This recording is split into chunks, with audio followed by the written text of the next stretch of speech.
Madame la présidente du Comité des droits des Nations Unies, Mesdames, Messieurs les membres du comité, Mesdames et Messieurs les chefs d'État, Mesdames et Messieurs, je suis très honorée de partager avec vous les constats et revendications que porte notre organisation APF France Handicap, association française reconnue d'utilité publique de défense et de représentation des droits des personnes en situation de handicap et de leurs proches. Elle est dotée du statut consultatif spécial auprès du Conseil économique et social des Nations Unies depuis 2021. La crise Covid que nous traversons depuis plus de 2 ans maintenant constitue un véritable électrochoc. Mais elle est aussi une opportunité à saisir pour repenser la société dans laquelle nous souhaitons vivre et les moyens d'y parvenir autour d'enjeux sociétaux majeurs pour lesquels les pouvoirs publics ont une responsabilité première. Droits humains, enjeux sociaux, enjeux écologiques,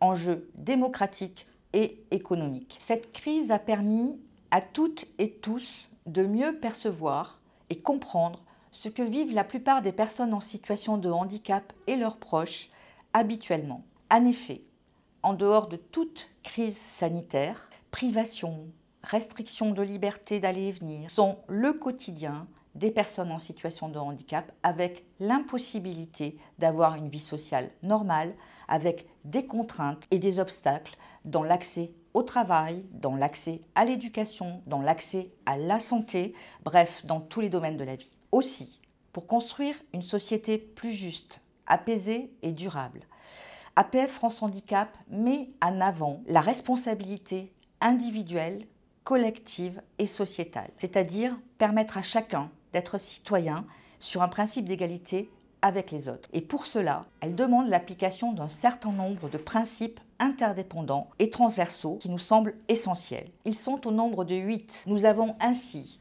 formulé 50 propositions concrètes afin que ces 8 principes pour une société plus juste, apaisée et durable, fondée sur les droits humains, puissent s'appliquer pleinement au bénéfice de tous, sans oublier personne.